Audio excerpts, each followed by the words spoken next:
Irmãos, a ideia da mensagem de hoje é alertar a todos sobre um dos males que estão se propagando no mundo atualmente, chamado o cristianismo coach, ou o cristianismo de influencers, ou o cristianismo de influenciadores, também conhecido como fé cultural, porque é uma fé baseada na cultura.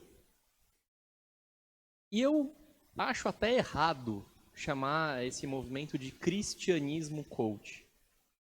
Porque, para começar, não tem nada de Cristo nessas coisas que estão vindo no mundo. E qual que é o grande detalhe? Eu acho que hoje a gente consegue separar o cristianismo coach em dois grandes grupos. E eu vou primeiro falar de um grande grupo, e depois eu vou falar de outro grande grupo, para aí sim a gente ver quais são os perigos disso tudo. Como eu não quero ficar dando audiência para nenhum desses coaches que estão por aí, eu não vou mencionar nome de ninguém. Mas eu acho que muitos de vocês acabam conhecendo quando eu começar a falar algumas coisas, mas eu não quero mencionar nome de ninguém. Mas eu vou literalmente ler algumas coisas que foram pregadas por aí, para que os irmãos possam ver o que está sendo trazido nesse mundo.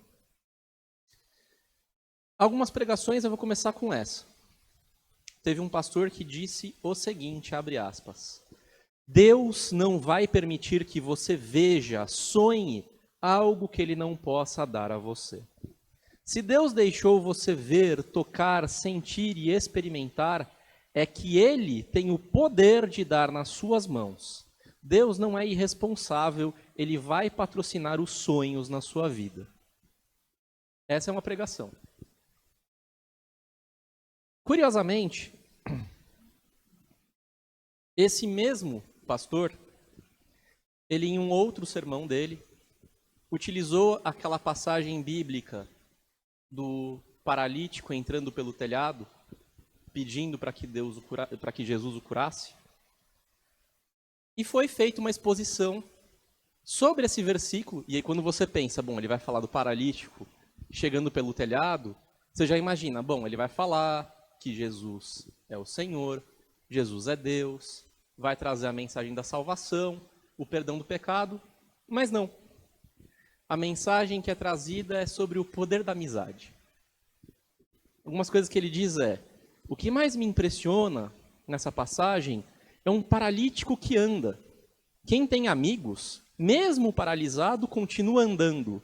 Porque quem tem amigos tem perna, quem tem amigos tem movimento. Porque os seus amigos o impulsionam para a frente. Aí você pensa, em algum momento ele vai chegar em Jesus. E o que ele diz sobre Jesus é algo super singelo no seguinte sentido. Aí Jesus está ali e perdeu o pecado e beleza. E acabou. E tudo isso foi dito sobre Jesus. E a mensagem é sobre o poder da amizade. Este mesmo pastor, ele diz o seguinte, que você é o ponto fraco de Deus. E mais, ele diz que do coração de Jesus você é o centro. Este não é o único pastor que diz esse tipo de coisa. Tem um outro pseudo-pastor de uma pseudo-igreja que, em conjunto com um influenciador bastante conhecido por aí, os dois lançaram um livro. E esse livro, em resumo, refuta que a Bíblia seja inerrante. Ele refuta que a Bíblia seria a palavra inspirada de Deus, porque ela poderia conter erros. Ou seja, um pastor diz que a Bíblia pode conter erros. E esse livro, o ponto central desse livro, é que você deve ler a Bíblia especificamente para virar a sua chave mental, porque aí você pode utilizar o poder de Deus para fazer o que quiser, para ter o que quiser nesse mundo. Esse é o primeiro grande grupo de mensagens que a gente consegue ver por aí. E o que tem de estranho, ou minimamente estranho, em todas essas mensagens? Em todas essas mensagens, todas elas, a mensagem é voltada exclusivamente no ser humano. A mensagem pode ser uma mensagem de autoajuda, de você está triste, fique tranquilo, as coisas vão melhorar. A mensagem pode ser de enriquecimento. Ah, você quer engrandecer, você quer enriquecer, você quer ter status, poder, Deus vai te dar. Como se Deus fosse um grande caixa eletrônico ou o gênio da lâmpada. Esfrega ali, ó Deus, me entrega e você recebe. Tudo com base naquela falsa percepção de que se você orar em nome de Jesus, Deus vai te atender. Mas tudo que você pedir para Jesus vai ser atendido? Tudo que você pedir a Deus por estar orando em nome de Jesus vai ser atendido? Essas mensagens são egocêntricas, colocam a pessoa no centro de tudo. E pior, elas nem querem esconder isso de você. Até porque elas falam, você é o ponto fraco de Deus. Isso quer dizer, Deus, o Rei dos Reis, o Senhor dos Senhores, o Criador dos céus e da terra, ele tem uma fraqueza pelo ser humano. Como se o ser humano fosse a criptonita de Deus. Deus é o Todo-Poderoso, mas ele vê o ser humano e ele... não, eu preciso entregar para esse homem ou para essa mulher o que ele deseja. Como assim? Estas mensagens estão colocando o homem muito acima de Deus. Coloca Deus no centro do coração de Jesus. Mas Jesus, claro que Jesus ama a todos. Jesus nos ama a ponto de se entregar numa cruz por nós, mas não é para que a gente tenha qualquer coisa. Ah, não, eu quero ter R$1 milhão na minha conta. Não, é para que sejamos salvos, sejamos libertos do pecado. Aí a gente começa a olhar essas mensagens que nos causam até uma certa repugnância, porque subjugam Deus à vontade do homem, e a gente começa a pensar, cadê Deus? Cadê Jesus? Na primeira mensagem que eu li aqui, de que Deus não pode, Deus não seria irresponsável de fazer você pensar, imaginar, sonhar, tocar, sentir e não te dar aquilo, a minha grande pergunta é, se você tira Jesus, se você tira Deus dessa mensagem, o que sobra? Tudo fica. Jesus, Deus, não faz a menor importância na mensagem dessa pessoa. Você olha e essa pessoa fala, e se ela simplesmente deixar de mencionar Deus, se ela deixar de mencionar Jesus, a mensagem continua sendo exatamente a mesma. Isso mostra que Deus não é importante. Quando ele diz que nós estamos no centro do coração de Jesus, se ele tira Jesus da mensagem, nós continuamos sendo o centro das atenções, o ponto inabalável da mensagem. Por que todas essas mensagens são pregadas? Para te alegrar, para te deixar feliz, para te colocar para cima, alto astral. Não é aquela mensagem que te causa incômodo, que te faz refletir. Isso é uma mensagem que te leva diretamente para o inferno. Só que de um jeito macio. Tem pessoas por aí que estão desesperançosas, tristes, perdidas, e que elas estão indo para o inferno com muito sofrimento e com muita dor e com muita angústia.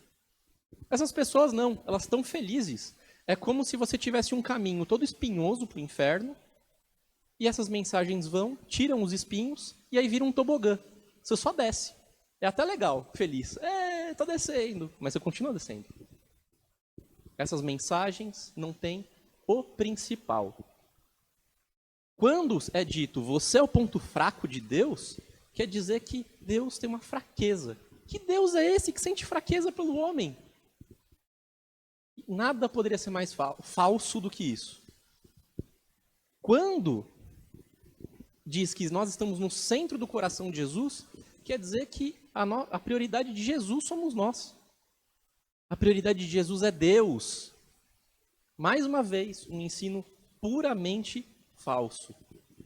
Quando nós vemos alguém que diz que você tem que ler a Bíblia para virar uma chave, subjuga a Deus a uma posição de inferioridade, coloca a Deus numa posição de entrega. Eu, Deus, vou te dar tudo o que você deseja. Mais uma vez, isso não poderia ser mais falso. E sabe por que isso é mais falso? Porque eles pegam algumas pequenas verdades, dão uma roupagem bonita e fazem parecer que é o todo. Como assim? É errado enriquecer? Não. Não é errado enriquecer. Nós vemos diversos casos na Bíblia de pessoas que seguiram o caminho do Senhor e que foram profundamente ricas e bem-sucedidas. Abraão era rico para o seu tempo. Jó, que perdeu tudo e depois teve tudo restabelecido em dobro. Davi foi rei. Salomão foi o rei mais próspero. Eu não consigo imaginar algo em termos de riqueza que supere um rei. Só que Deus é rei dos reis.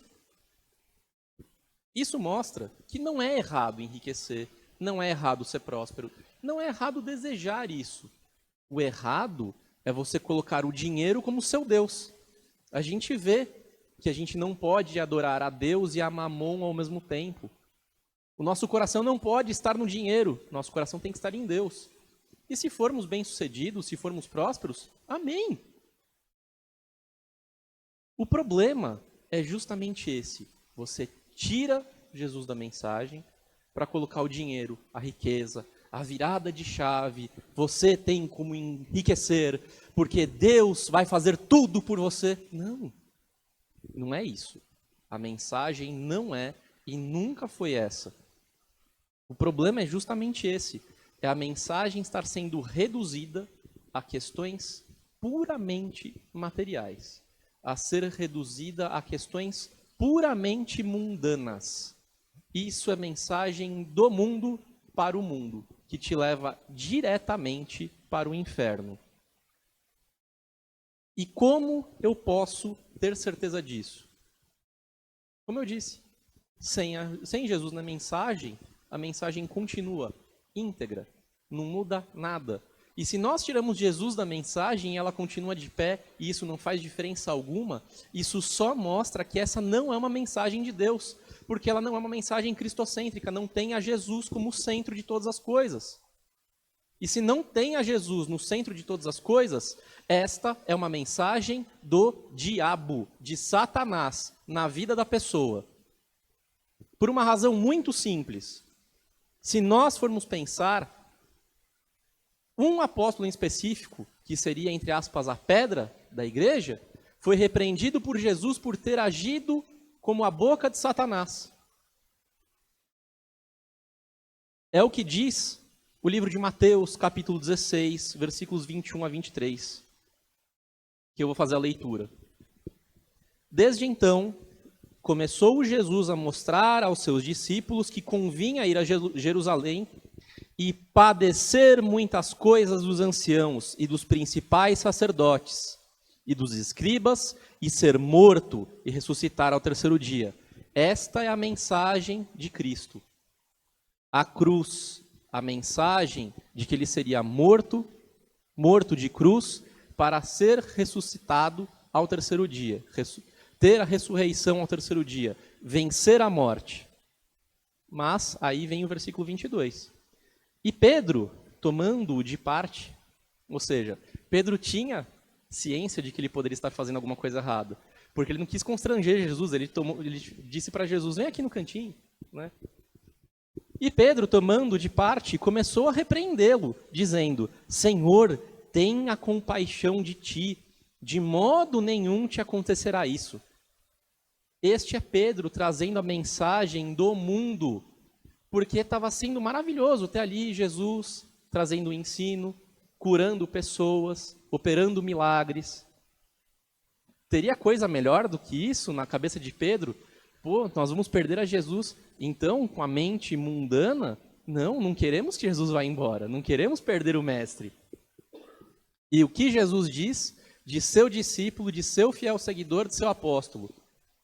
Ele, porém, voltando-se, disse a Pedro, para trás de mim, Satanás, que me serves de escândalo, porque não compreendes as coisas que são de Deus, mas só as coisas que são dos homens. Esta é a mensagem de Jesus. Repreender a mensagem que vem deste mundo. E é justamente isso que nós temos que ter em mente. Esta mensagem que está aí fora, destes pregadores que se dizem que fazer bem pelas pessoas, porque praticam, entre aspas, um grande avivamento, que tem grandes cruzadas missionárias, imitando grandes pastores do passado, ou tentando imitar, né, porque não conseguem, porque esses grandes pastores do passado traziam a mensagem verdadeira. Esses pseudo-líderes religiosos estão sendo a boca de Satanás no ouvido das pessoas, estão amaciando o caminho dessas pessoas para o inferno. E essas pessoas estão sendo levadas ao engano. E o pior é que essas pessoas acabam sendo cúmplices, porque elas acabam descumprindo exatamente o que está disposto na nossa leitura inicial, Salmo 1:1.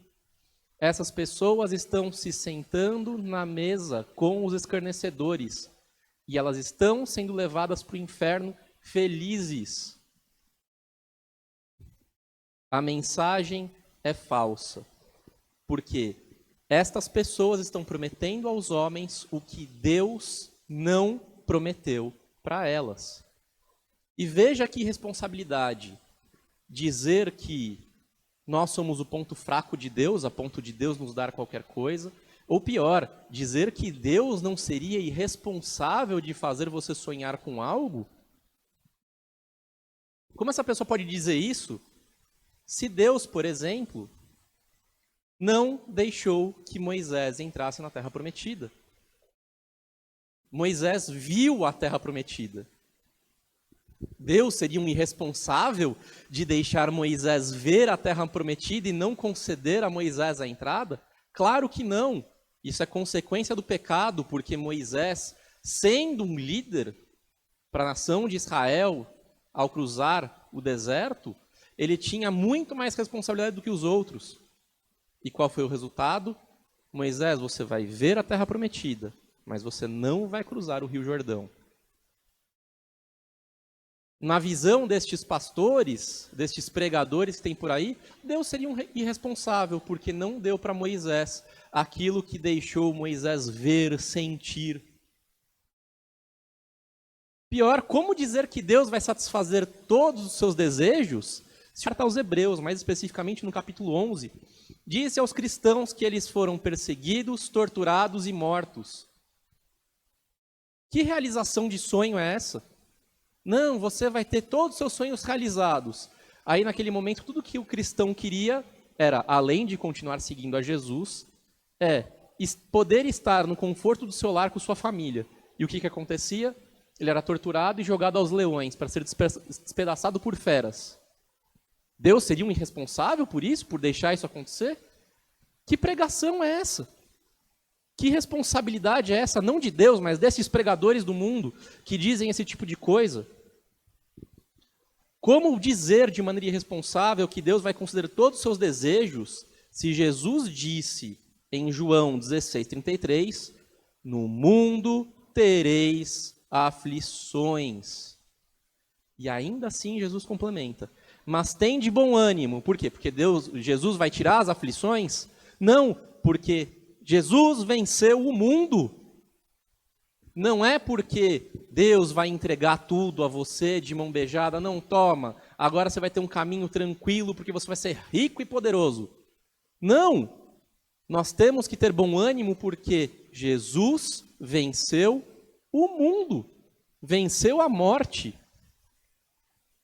Estes ensinos falsos e demoníacos, eles devem ser corrigidos, porque em Tito, capítulo 1, versículo 11, diz: homens que transtornam casas inteiras ensinando o que não convém por torpe ganância. É isso que a gente vê nesse mundo.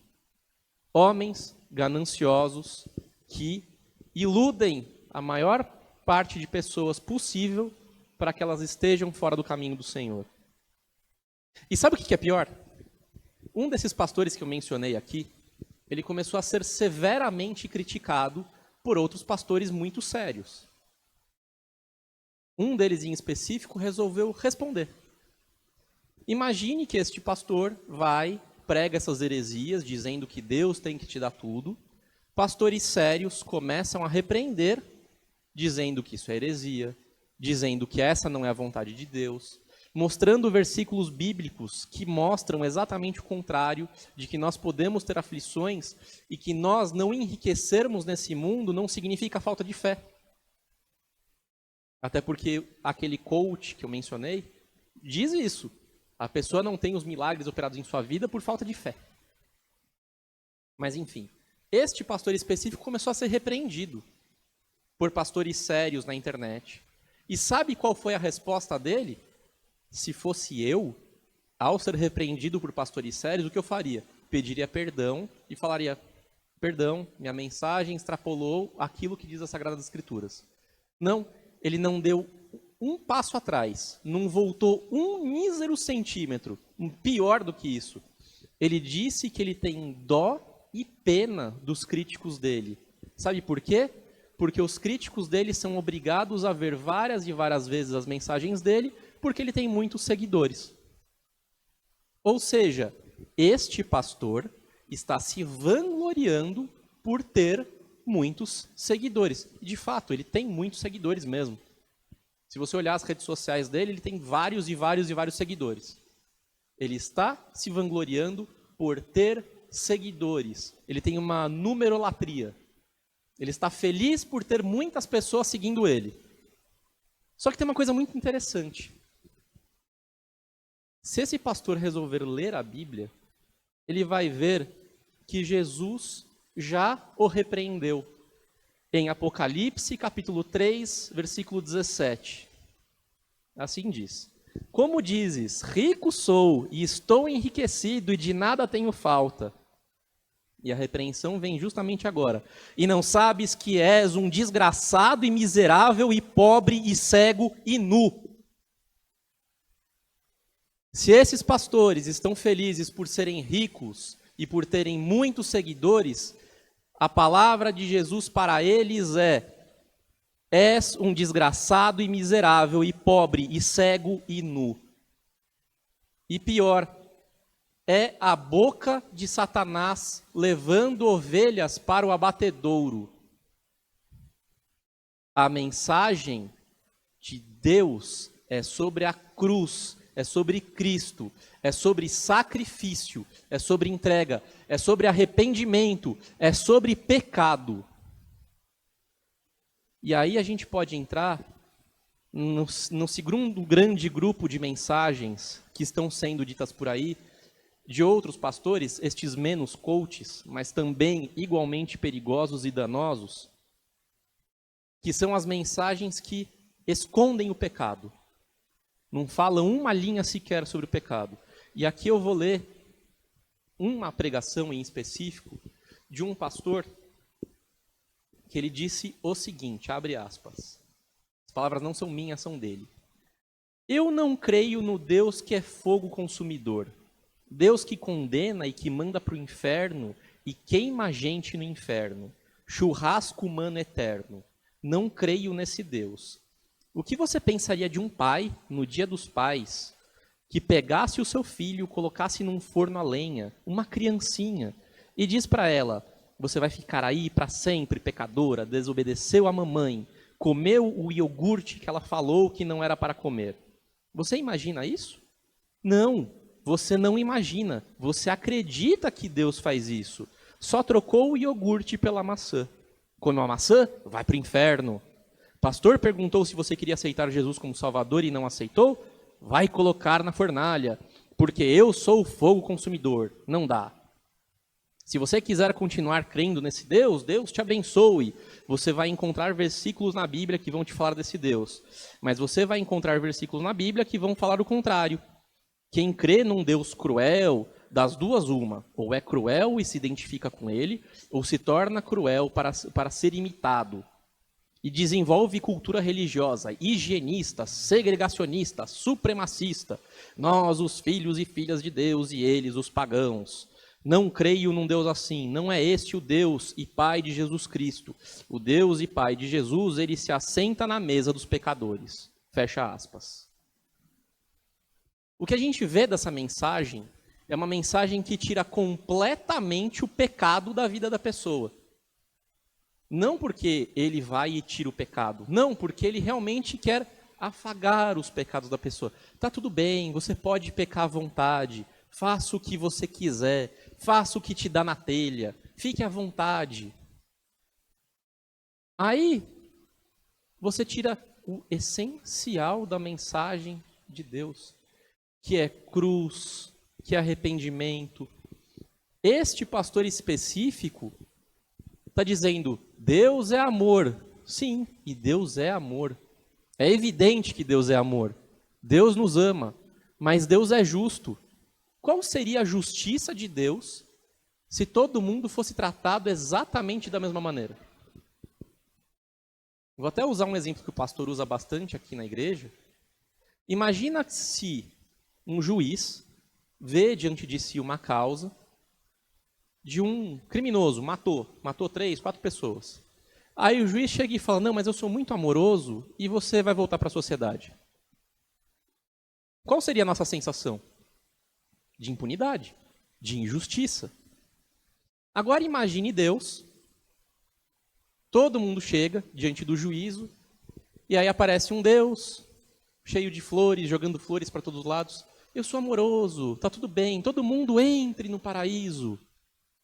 E aí, nós que cremos, que temos uma vida diferente, não porque as obras salvem, mas porque nós praticamos obras por conta da nossa fé, porque nós queremos agradar o nosso Deus, e nós praticamos obras por amor a Deus, mas as obras não salvam, o que salva é a fé, exclusivamente a fé. Nós temos um novo caminhar, nós temos uma nova vida, nós temos uma entrega, nós nos entregamos de verdade, continuamos sendo pecadores, mas temos o perdão do nosso pecado. E aí chega um outro, beberrão qualquer, ou assassino. Mas você teve arrependimento? Não. Não, mas entra. Está aqui, ó. O céu é todo seu. Que justiça é essa? Isso não é justo. Não se pode decompor a Deus, não se pode afastar o amor de Deus da sua justiça. São coisas indissociáveis. Deus é amor porque Ele é justo. E Deus é justo porque Ele é amor. Deus é justo nos dando aquilo que não merecemos e dando àqueles que não se arrependem aquilo que eles merecem. Deus nos dá a salvação sem sermos merecedores, por amor, e Deus dá a condenação àqueles que não se arrependem por justiça. Se Deus fosse aplicar a mesma sentença, se fosse para Deus aplicar a mesma sentença, deveria ser a sentença de condenação para todo mundo. Se fosse para ter uma sentença única, igual para todos, a sentença seria de condenação e não de salvação. As pessoas se esquecem que Deus é Pai, mas Ele também é juiz.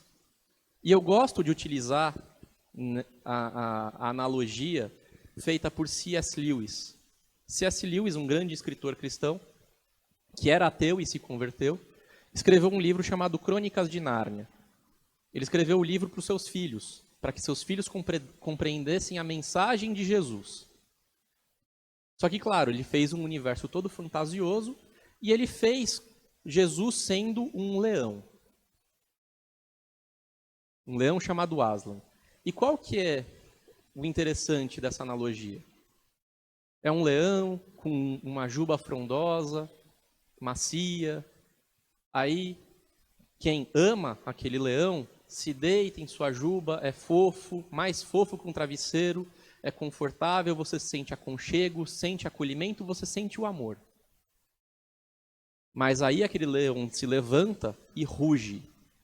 E até os seus ossos tremem. E aí você percebe que aquilo é um leão. Deus é muito mais do que isso. O amor de Deus é muito, muito, muito maior. Mas Deus também é justiça. E se Deus fosse nos entregar aquilo que merecemos, estaríamos condenados ao inferno.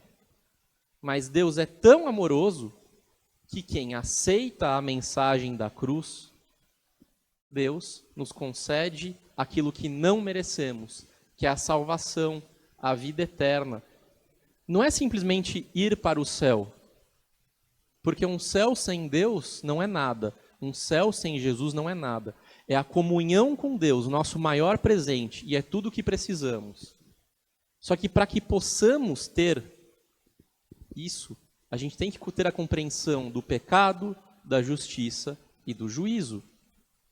Se o Espírito Santo não convencer do pecado, da justiça e do juízo, essa é uma mensagem que não tem pé nem cabeça.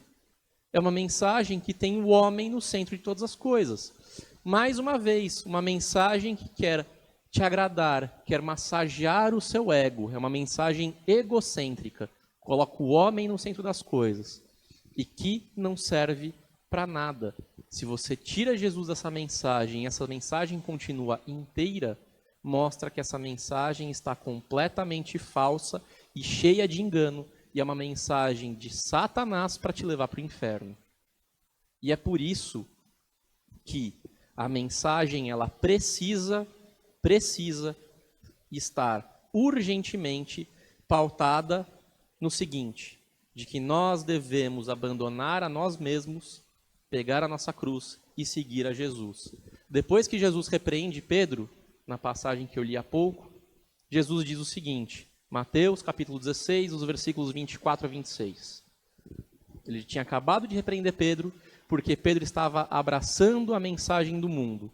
E após a repreensão, Jesus diz o seguinte, então disse Jesus aos seus discípulos, se alguém quiser vir após mim, renuncie-se a si mesmo, tome sobre si a sua cruz e siga-me. Porque aquele que quiser salvar a sua vida, perdê-la-á. E quem perder a sua vida por amor de mim, achá-la-á. Pois que aproveita o homem ganhar o mundo inteiro e se perder a sua alma? Ou o que dará o homem em recompensa da sua alma? Jesus está sendo claro e expresso. A mensagem tem que ser a mensagem da cruz, uma mensagem sobre o pecado, sobre o arrependimento, sobre coração quebrantado, sobre pedido de perdão, sobre negar a nós mesmos. Isso se aplica a mim, a todos nós, a gente negar a nossa velha natureza para ter um novo caminhar por amor a Jesus, porque Jesus nos amou antes. Porque se nós quisermos os valores deste mundo e depositarmos o nosso amor nas coisas deste mundo, estaremos condenados. Nós devemos depositar o nosso amor em Cristo, em Jesus. E é justamente por isso que nós, todos nós, temos que ter sempre em mente que nós não temos que ter medo de perder a nossa vida, porque perdendo a vida aqui, nós ganhamos a nossa vida com Cristo. E se nós ganharmos a nossa vida com Cristo, isso é lucro, como diz o apóstolo Paulo, porque estaremos com Jesus na eternidade. E esse é o nosso maior presente. E é isso que tem que estar sempre em nossas mentes.